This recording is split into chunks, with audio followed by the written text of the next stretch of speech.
भगवद गीता का मुख्य विचार भगवद गीता में ही व्यक्त किया गया है।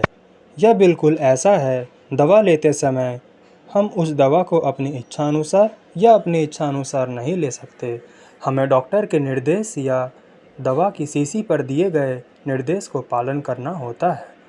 इसी प्रकार भगवद गीता को ठीक वैसे ही लेना होता है जैसा इसके वक्ता ने इसे लेने का निर्देश दिया है। भगवद गीता के वक्ता स्वयं भगवान कृष्ण हैं।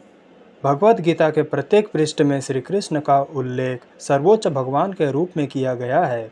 भगवान शब्द निश्चित रूप से कभी कभी किसी शक्तिशाली व्यक्ति या देवता के मामले में उपयोग किया जाता है।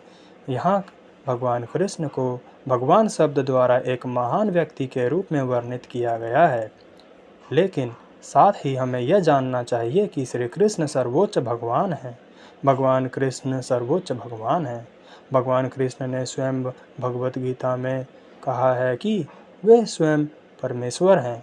ब्रह्म संहिता और अन्य सभी पुराणों में, विशेषकर श्रीमद् भागवत में, भगवान कृष्ण को परमेश्वर कहा गया है। इसीलिए हमें भगवद गीता को ठीक उसी प्रकार स्वीकार करना चाहिए जैसा भगवान कृष्ण ने निर्देश दिया है। भगवद गीता के 4 अध्याय में भगवान कहते हैं, संसार में ही योग प्रकट होता है, संसार में ही मनुष्य की रक्षा होती है और राजा ही ज्ञानी होता है। भूतकाल में ही महायोग का नाश होता है। भूतकाल में ही योग प्रकट होता है। भूतकाल में ही योग प्रकट होता है।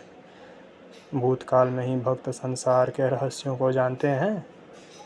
यहाँ भगवान अर्जुन से कहते हैं कि उन्होंने यह योग भगवद गीता सबसे पहले सूर्य देव को सुनाई, जिन्होंने इसे मनु ने इच्छक को इत्यादि।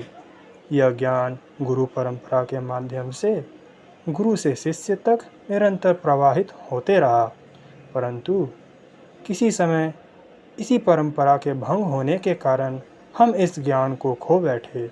इसीलिए भगवान स्वयं कुरुक्षेत्र की युद्ध भूमि में आए और अर्जुन के माध्यम से पुनः यह ज्ञान प्रदान किया।